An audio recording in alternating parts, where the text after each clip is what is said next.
quiero compartirles algo muy especial. Hemos estado hablando con mi esposo durante la semana. Está en el libro de Juan, capítulo 13.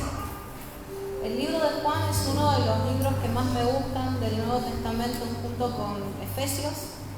Siempre encuentro entre los 4 evangelios, ¿sí? Entre Lucas, Marcos, Mateo y Juan, encuentro en Juan una belleza, una contundencia, una claridad, como que si queremos conocer la intención de Jesús o de Cristo Jesús, nada mejor que leer el libro de Juan.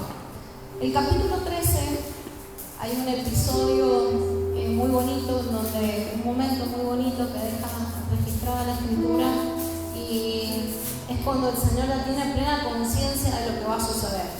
Dice capítulo 13, verso 1, lo voy a leer, pero vamos a tocar desde el verso 5 en adelante, pero voy a empezar en el 1. Dice: antes de la fiesta de la Pascua, sabiendo Jesús que su hora había llegado para que pasase de este mundo al Padre, como había amado a los suyos que estaban en el mundo, los amó hasta el fin. Quiero que se acuerde de esto: pasar de este mundo al Padre.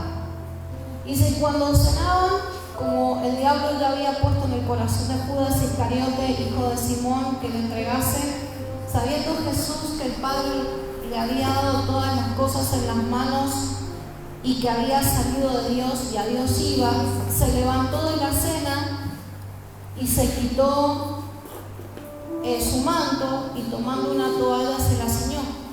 Luego puso agua en un lebrillo y comenzó a lavar los pies de los discípulos y a enjugarlos con la toalla con la que estaba ceñido. Entonces vino a Simón Pedro y Pedro le dijo: Señor, ¿tú me lavas los pies?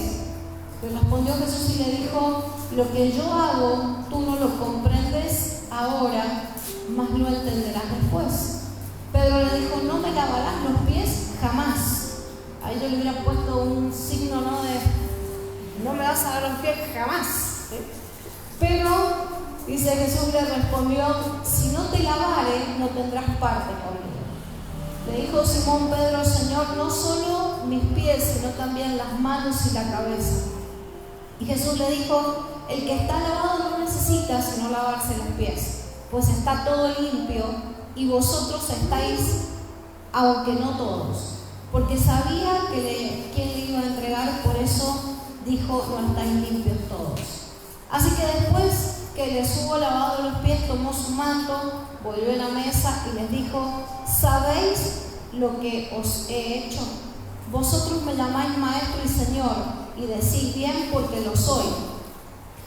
Pues si yo, el Señor y el Maestro, he lavado vuestros pies, vosotros también debéis lavaros los pies los unos a los otros, porque ejemplo os he dado, para que como yo os he hecho, vosotros también hagáis. Bueno, todo el contexto de esta escritura es más relevante de lo que uno puede llegar a pensar, porque lo primero que podemos ver es que el Señor tiene claridad de tiempo. Él sabía que la hora había llegado y no estaba lamentando esa hora, sino que estaba tomando las decisiones ultra importantes para dejar todo previsto, porque Él volvía al Padre. Y me gusta esta expresión, dice: va a dejar este mundo para volver al Padre. Cosa que a los seres humanos nos cuesta tanto, ¿no? Dejar el mundo. La sola idea de pensar que te vas a morir o que alguien querido se te va a morir, ya eso te desequilibra todo tu mundo emocional. Pero como el Señor tenía claridad de propósito y sabía que su asignación en la tierra estaba cumplida, Él volvía al Padre. Entonces, siempre hemos visto, no sé cuántos o cuánto tiempo llevan ustedes en la iglesia, pero los que hemos caminado algún tiempito de edad en el Evangelio, no sé cuántas veces ustedes han visto lavamiento de pies, pero se asocia siempre con una acción de humildad, de servicio, ¿no? Y se interpreta este texto porque el Señor le dice: yo, siendo el Señor y el Maestro, lavo vuestros pies. Entonces, siempre se ha visto como una actitud de humildad, de servicio, de rendición, de reconocimiento. Pero es mucho más que eso, es mucho más que humildad y servicio, porque hay muchas personas humildes y serviciales que no pueden ver el reino. Y lo que Jesús venía a hacer a la tierra, lo que vino a hacer era justamente abrirnos el camino de regreso al Padre. Era quitar el velo que nos separaba, era quitar el pecado que nos separó del Padre, para que nosotros pudiéramos tener, como dice la Escritura, acceso al trono de la gracia, para que pudiéramos por medio de su sangre ser reconciliados con Él. Entonces, era más que una actitud de humildad y de servicio, porque Jesús no tenía que demostrar humildad y servicio si Él, siendo Dios, ya se había hecho hombre. Entonces, cuando nosotros vemos estas acciones, siempre decimos, bueno, es una actitud de reconocimiento, de humildad, qué buen siervo, ¿no? Le lava los pies. Pero era más que eso. Y yo que siempre me identifico con Pedro, ¿no? Por lo metepata, Pedro le dice, no me vas a lavar los pies jamás. Pero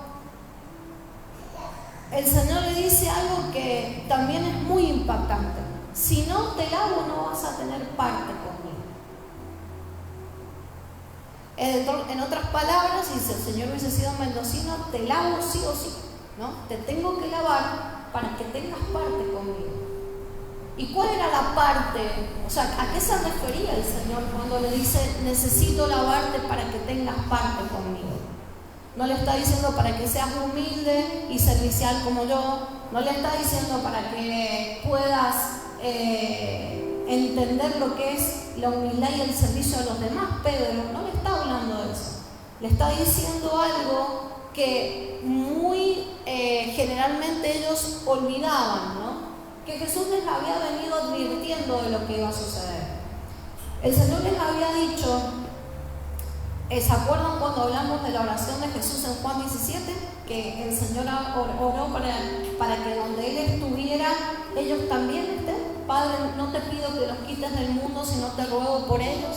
¿Sí? Y una de las cosas que Jesús declaró es, me voy pues a preparar morada, ¿se acuerdan? Que hablamos también muchas veces de que no es que el Señor está haciendo un barrio privado en el cielo para algunos, sino que la morada que Él vino a preparar era que nos iba a transformar a nosotros en su habitación por medio del Espíritu. La Escritura habla de que nosotros hoy somos la habitación, somos el templo. Entonces, cuando le está diciendo el Señor a Pedro, si no te lavo, no vas a tener parte conmigo, quiere decir, no vas a poder estar en donde yo estoy. No vas a poder transformarte en una habitación mía si no te lavo. ¿Cuál era el contexto de lavar los pies en el momento en que Jesús lo hizo? Porque también eso es algo importante de entender. Lavaban los pies, los que lavaban los pies generalmente eran esclavos, generalmente. Era gente que estaba al servicio de otro. ¿Y por qué te lavaban los pies? Porque los caminos que ellos recorrían no eran como las autopistas que tenemos nosotros asfaltadas, eran calles rutas de polvo. Entonces, cuando entrabas a una casa era cortesía, era diplomacia, era lo correcto que alguien viniera y te lavara los pies, para que te pudieras sentar a la mesa limpio y para que no se contaminara y que el polvo del camino quedara fuera. Entonces, lo que el Señor les está anunciando y les está diciendo es que lo que Él quiere sacarles es el polvo del camino que ellos han recorrido. ¿Y qué camino Pedro y todos los demás que andaban con el Señor habían recorrido? Uno de los caminos que habían recorrido era el camino de la religiosidad. Y uno de los riesgos que nosotros corremos, por los cuales no podemos tener muchas veces parte con el Señor, o ver el reino, o ser habitación con la totalidad de lo que Él quiere hacer en nuestra vida, es que el bagaje de la religiosidad se nos ha pegado. En muchas ocasiones ellos los cuestionamientos que tenían con el Señor eran por la forma en la que ellos habían aprendido y ahora el Señor les mostraba otra manera, entonces eso chocaba en su mente. Lo que ellos habían aprendido, porque acuérdense que la religión para ellos era parte de su cultura, de su idiosincrasia, de la constitución de su nación, o sea, era más que simplemente una creencia, era la manera en la que ellos habían sido instruidos. No se olviden que ellos ya a los 5 años se sabían la Torá entera. Entonces era parte de su estructura de pensamiento. Y lo que el Señor le está diciendo a Pedro, mira Pedro, yo necesito lavarte de este camino en el que vos has estado, porque si no, no vas a poder ver mi reino. Acuérdense, les muestro, abro un paréntesis y les muestro un episodio. Cuando el Señor muere, resucita, asciende y Pedro es parte de la iglesia primera. ¿Qué era lo que primero quería hacer Pedro, por lo cual discutía mucho con Pablo? ¿Qué era lo primero que quería hacer Pedro? Circuncidar. La circuncisión era parte de la ley judía, no era parte de la gracia. Porque el Señor vino a decir, ya ustedes no van a necesitar circuncidarse más para entrar en pacto con Dios. Lo que van a necesitar ahora es el pacto en mi sangre. Entonces, una de las cosas que el Señor tenía que asegurarse era que Pedro entendiera que el bagaje de la religiosidad que él había cargado no le servía para ser alguien que iba a hablar la palabra de verdad, que iba a poder expresar a Cristo. Entonces, en algunos será la religiosidad, en otros será la trayectoria del camino recorrido, las cosas bien aprendidas, ¿no? Porque no todo lo que hemos vivido ha sido malo. Hay cosas que han sido buenas, pero que Dios dice, la verdad que para entender el reino eso tampoco te sirve. Entonces, tanto bueno como malo, lo que el Señor quiere que nosotros entendamos en ese momento con el tema de lavarnos los pies, que es más que una acción de humildad y de servicio. Es una actitud de recambio de camino. ¿Se acuerdan el año pasado, a principio de año, en nuestra pizarra, que hoy no la tenemos, dibujamos un camino y pusimos Camino 2025? No sé si ustedes se acuerdan, pero yo me acuerdo. Porque cada año que tenemos un camino que transitar, cada día es un camino que transitar. Y si miramos hacia el 3 de enero del año pasado al 3 de enero de este año, van a ver que hemos recorrido un camino y que hay cosas que nos han seguido acompañando y hay cosas que hemos superado. Entonces, el tema es, cuando Jesús les está diciendo, yo les quiero mostrar a ustedes algo mayor, así como yo hago con ustedes, quiero que ustedes después hagan. Entonces, es más que simplemente sacarte la tierra de los pies. Lo que el Señor era proponiendo una nueva vida. Una vida en donde lo que ellos habían conocido no se iba a parecer nada a lo que el Señor después de la cruz venía a proponer. De hecho, todo el tiempo que el Señor caminó con ellos, los discípulos estaban más confundidos que claros, ¿no? Estaban más confundidos que más allá de la claridad que podían tener. Cuando el Señor les dice, les anuncia su muerte, dicen, no, por Dios, santo Dios, no te vayas a morir, que tal cosa no te acontezca, ¿no? Es que no estaban entendiendo que era necesario, que era para lo que Él había venido y que Él sabía que había venido para eso. Entonces no entendían. El Señor todo el tiempo les decía, ustedes no entienden mi lenguaje, no comprenden mis palabras. Porque la perspectiva de Él no era netamente religiosa, era cultural. Cuando nosotros venimos al Señor, lo primero que Él quiere hacer es limpiar nuestro caminar. Hay varios tipos de bautismo en la Escritura. Uno, el que casi todos conocemos, es el bautismo de la inmersión en agua, ¿cierto? Pero hay un bautismo y un bautismo de muerte que justamente está representado muy claramente en este momento en el que el Señor le está lavando los pies. Lo que el Señor les está anunciando, yo me voy de este mundo y me voy al Padre. Y a ustedes les va a tocar despegarse en este mundo para vivir conforme al Padre y representar la voluntad del Padre. Porque para eso está la iglesia, para eso hemos sido constituidos como templo, para dejar de vivir como hemos vivido y expresar la vida de Cristo en cada uno de nosotros. Por eso la tierra espera la libertad gloriosa de los hijos de Dios. Ahora, ¿cómo nos despegamos del polvito de la tierra? Si más de uno está como Pedro, no me vas a lavar jamás, jamás me vas a tocar los pies. No me toques esta idea, no me toques este ideal, no me toquen tal o cual postura, yo lo entiendo así, yo lo veo así. Si hay una de las cosas que uno se cansa de escuchar, es yo lo veo así. Y el tema no es cómo lo vemos, y esto lo hemos hablado muchas veces acá, sino es cómo Dios lo ve. Entonces, Cristo vino a hacernos a nosotros una nueva criatura, y por eso, para tener parte con Él, necesitamos ser limpios. Necesitamos sacarnos del polvo. Yo quiero explicarles un poquito lo que es el polvo y la trascendencia de que el polvo tiene. Desde el libro de Génesis arranca la Escritura hablando del polvo en el primer capítulo. De hecho, una de las primeras cosas que hace el Señor es separar cielo, aguas de arriba, para que se descubra lo seco. Cuando se descubre lo seco, ¿qué había? ¿Un asfalto? No, ¿qué había? Tierra, polvo. Entonces, desde los primeros momentos de la Escritura, el polvo es mucho más relevante de lo que uno cree en cuanto a la figura de lo que el Señor estaba haciendo en ese momento. Entonces, lo primero que Jesús iba a hacer les estaba diciendo: yo me voy de este mundo, me voy al Padre y quiero mostrarles lo que ustedes tienen que hacer. Ustedes tienen que permitirme que no les quite el polvo, porque ustedes después van a tener que hacer esto como iglesia, como parte de la iglesia primera, como parte de los que van a anunciarme a mí. Tienen que aprender a quitar el polvo de los pies. Entonces, la Escritura en el libro de Efesios capítulo 5, verso 26 dice que Él dio su vida por la iglesia, ¿para qué? Para santificarla, habiéndola purificado en el lavamiento, ¿sí? En el lavamiento del agua por la palabra. Hoy nosotros somos limpios por la palabra. Yo soy una convencida, y este comentario se autodestruirá después de 5 segundos, que mucha gente pasa por el agua del bautismo pero queda viva. Es como pasadito por agua nomás. Pero la diferencia está cuando la persona se pasa por la palabra. Cuando la palabra es el filtro de todas tus emociones. Cuando la palabra es el filtro de tus decisiones. Cuando la palabra es el filtro de tus pensamientos. Ahí vamos siendo limpios por la palabra. A ver, y esto, como yo siempre digo, esto no es para sentirnos mal, sino para diagnosticarnos, detectar la situación y poder encontrar en la Escritura también el remedio para esto. Juan, en el capítulo 13, verso 10, que recién lo leíamos, el Señor le dijo: el que está lavado no necesita sino lavarse los pies, pues está todo limpio, y vosotros estáis limpios, aunque no todos. Me llama la atención que dice: el que está lavado no necesita sino lavarse los pies. O sea, le está diciendo: ustedes no es que están sucios, no es que en ustedes hay pecado y hay traición, no como todos, hablando, ya sabemos, ¿no?, de Judas. No, el Señor no les está diciendo: ustedes están sucios, son unos cochinos, son unos pecadores, está diciendo: solamente mantengan los pies limpios.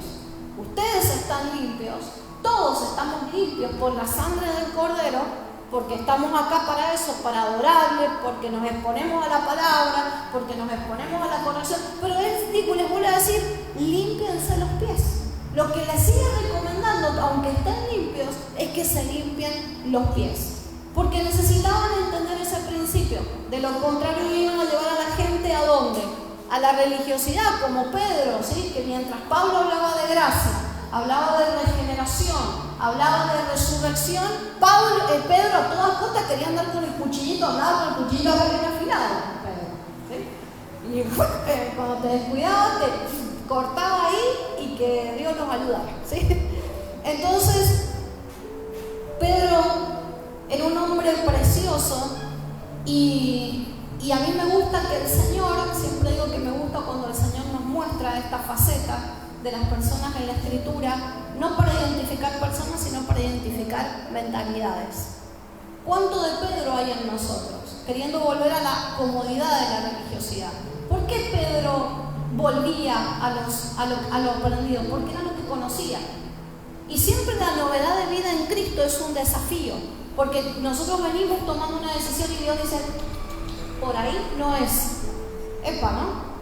Cuando Dios te dice: eso no, y vos decís: ¿cómo lo hago? ¿Y cómo lo logro? ¿Y cómo lo sostengo? ¿Y cómo? Y se trata de eso, de que no somos nosotros, es Él en nosotros. Somos su habitación. Y eso es una verdad que, aunque la sabemos, tenemos que creerla y empezar a vivirla. Entonces, lo que les estaba hablando el Señor y lo que el Señor estaba haciendo, estaba en una frecuencia totalmente diferente a la que ellos estaban. Porque ellos no tenían al Espíritu Santo. Entonces, mientras que Jesús les hablaba en una frecuencia del Espíritu, en donde entendía el tiempo, entendía para qué había venido, entendía que volvía el Padre, entendía que se acercaba la hora, y Él les quería decir cosas sabiendo que no entendían. ¿Les ha pasado hablar con alguien que vos le estás diciendo algo y te estás dando cuenta que no entiende lo que le estás diciendo, pero aún así lo hablas igual? Porque en algún momento luz se va a hacer, luz les resplandecerá. ¿Sí? Entonces, eso pasaba con el Señor. El Señor tenía claridad de todo, porque no estaban en la frecuencia del Espíritu, porque no tenían al Espíritu. Entonces, una de las cosas que yo entiendo que el Señor les estaba diciendo: no pueden verme a mí después de esto, no van a reconocerme, porque están justificándose detrás de la religión. De hecho, pasó que cuando Jesús resucita, ellos están en medio de una barca y ven a alguien hacia lo lejos y dicen: ¿será? Parece que es. ¿Será Jesús o no será? Y aparece Tomás y dice: bueno, si sos vos, dejame que te meta el dedo, ¿no? Todas esas cosas que uno dice incomprensibles, pero no eran tan incomprensibles. No tenían al Espíritu.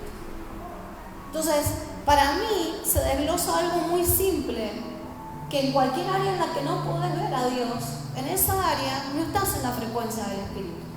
En esa área todavía el Espíritu no está siendo soberano. Ahora, Él vino a hacer ese camino nuevo. Y 1 Pedro capítulo 1 verso 23 dice que hemos sido renacidos de una simiente incorruptible por la palabra de Dios que vive y permanece para siempre. ¿Qué es la simiente que se tiene que renacer? ¿Cuál es la simiente que tiene que renacer? Miren, prestenme atención porque acá pongo primero. Primera carta a los Corintios capítulo 15 verso 47. Dice: el primer hombre es de la tierra, terrenal. ¿Está hablando de quién? De Adán, el primer hombre, ¿sí? Es terrenal, es de la tierra. El segundo hombre, que es el Señor, es del cielo. Cual el terrenal, tales también los terrenales, y cual el celestial, tales también los celestiales. Y así como hemos traído la imagen del terrenal, traemos también la imagen del celestial. Y es que Pablo lo escribe muy claramente: conviven en nosotros esas dos cosas, el hombre terrenal y el hombre celestial. Y esa es la lucha. Y ese es el momento en el que tenemos que recordar que Jesús nos dice: ustedes están limpios, pero hay que limpiar los pies, porque en los pies todavía tenés el polvo. Entonces hay una convivencia en nosotros. Por eso en Romanos dice capítulo 6: lo que no quiero hacer eso hago. ¿Le ha pasado a ustedes? Lo que no quiero hacer eso hago. ¿Sí? Pero ya viene de antes de Pablo, porque Job dijo: las cosas que no quiero tocar son ahora mi alimento. Entonces es la trayectoria del hombre sin la potencia del Espíritu gobernándolo todo, el volver a tocar las cosas que no quiere tocar, el volver a lo terrenal, Entonces, quiero mostrarles el punto. Yo les dije que el polvo era... ¿Me van siguiendo hasta ahí o estoy muy enrollada? ¿Me van siguiendo? No se vale mentir porque no se van al cielo, ¿okay? Miren, Génesis capítulo 2, verso 7.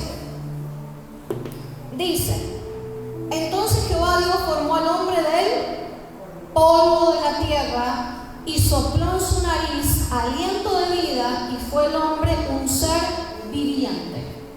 Dice en la Escritura, usted lo tiene que leer tranquilamente, que Dios hace al hombre del polvo de la tierra y lo lleva al huerto. La tierra que había en el huerto no era la misma tierra que estaba de donde él fue tomado, ¿sí? Después usted lo tiene que estudiar. ¿Me promete que lo va a estudiar? Y si no entendemos, nos ponemos de acuerdo y lo hablamos, pero tiene que leerlo. ¿Qué significa la palabra polvo desde la cual fue tomado el hombre? Cuando usted va al original, la palabra polvo significa, entre otras cosas, mezcla. Por eso Corintios dice que el primer hombre de la tierra es terrenal y que el postrer hombre es celestial. Porque hay una mezcla ahí entre el componente divino que fue el soplo y la esencia con la cual el hombre fue formado. Ahora, con lo que usted se conecta es lo que va a gobernar. Si usted se conecta con la mezcla de la tierra o con la vida del Espíritu que sopló Dios en medio de nosotros. Entonces, de lo que usted se alimente, eso es lo que va a predominar. Entonces, el hombre es colocado en el huerto donde se sustentaba de lo que Dios decía. ¿Por qué no tuvo problema el primer tiempo Adán? Porque oía a Dios, hablaba con Dios, veía a Dios y hacía y producía todo lo que Dios le enseñaba que él tenía que hacer. ¿A dónde fue el tema? Cuando se encuentran con quién? Con la serpiente. No me digan que no lo han leído. O estoy tan enredada que no me entienden, o porque están todos así. Acompáñenme, ayúdenme. Entonces, el problema fue cuando se sustentó de qué. De lo que Dios dijo, no. Dios le había dicho, este árbol sí, este árbol sí, sí, no.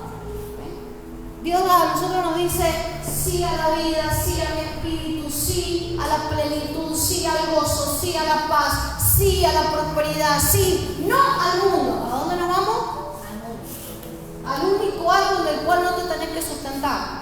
¿Sí? Entonces ahí el problema del hombre es siempre el mismo. Lo hemos predicado también acá, que el hombre no tiene muchos problemas, tiene un solo problema, y es no oír a Dios. Es el único problema. Si te pones a examinar todas tus situaciones donde has derrapado o donde hemos derrapado, ha sido un área en la que Dios no gobernó. Y si te pasó algo que aún siendo gobernado por Dios, eso también ayudará bien porque estás dentro del propósito de obediencia. Entonces todo Dios lo transforma. Transformarnos en espirituales. ¿Cómo te transformas en espiritual siendo un natural? Porque ya ver, todo muy lindo, pero ¿cómo dejo yo de ser alguien que se va a dejar de sustentar de las cosas del sistema? Bueno, es alimentándonos de lo que Dios suministra, de lo que hoy es para nosotros su palabra. Por eso Él les dijo, ustedes están limpios, solamente límpiense los pies. ¿Por qué los pies? Romanos 12, capítulo 12, verso 2, dice, no vivan ya como vive todo el mundo, al contrario, cambien de manera de ser y de pensar. Así podrán saber qué es lo que Dios quiere, es decir, todo lo que es bueno, todo lo que es agradable y todo lo que es perfecto. Entonces el problema empieza para nosotros, como para igual que para Eva, que es figura del alma. A ver, yo no voy a discutir, se lo puedo comprobar con la palabra, que cuando Pablo habla de Eva, está hablando del alma. Dice, temo que como la serpiente con su astucia engañó a Eva, vuestros sentidos sean engañados. O sea, Eva no era una mujer. ¿Quién pecó? La mujer que me diste. Todavía están, ¿sí?, las mentes limitadas diciendo que la culpa fue de la mujer. Si Eva salió de él, ella expresó el deseo que había en el corazón de Adán. Por eso no leemos que Adán haya dicho, no, a mí no me des, ¿no? Fue la expresión y el deseo de ella. Entonces, para ser sustentados, mi estimado, de la vida de Dios, que aún recopilo o sigo. Mire, entonces, el tema es cuando somos sustentados del polvo. El Señor le dijo, ustedes están limpios, solo límpiense el polvo de los pies. Entonces, acá vamos de nuevo. El hombre fue tomado del polvo de la tierra, ¿sí? Y el polvo de la tierra es fácil de confundir cuando nosotros nos sustentamos de los asuntos de la tierra. El polvo es figura de nuestra humanidad. Y nuestra humanidad quiere cambio, ¿sí o no? ¿Cuántos de los que estamos acá queremos algún cambio? Pero así, todos queremos algún cambio. Ahora, el tema es que la mujer escucha a la serpiente, come de la serpiente, pero lo que a mí me llama la atención es que el hombre de por sí, el ser humano, le teme a la serpiente, pero le gusta lo que ofrece la serpiente. ¿Sí? Nadie quiere que le vaya mal en la vida, pero te gustan las cosas que te hacen que te vaya mal en la vida. Entonces hay una contradicción ahí. No sé si usted lo ha notado, no sé si usted es tan pecador como yo que tiene esas contradicciones por dentro, ¿no? Que no quiero, pero la verdad es que me gusta tanto que quiero, pero no quiero. Entonces, ¿qué hago con lo que quiero que no quiero? ¿Sí? ¿A qué me dedico con lo que quiero? ¿Sí? Entonces, la Escritura dice en el Salmo 103, verso 14, que Él conoce nuestra condición, se acuerdan de que somos polvo. Ahora, Jesús aborda esta situación muchas veces. En el libro de Mateo, en el capítulo 10, en Lucas 9, capítulo 10 también, dice, cuando ustedes vayan y prediquen el Evangelio, y alguien no recibe el Evangelio, ¿qué dice? Sacudan el polvo de sus pies. ¿Qué está diciendo ahí? No se peguen a argumentos humanos que les van a impedir correr a la velocidad de lo que el Evangelio quiere.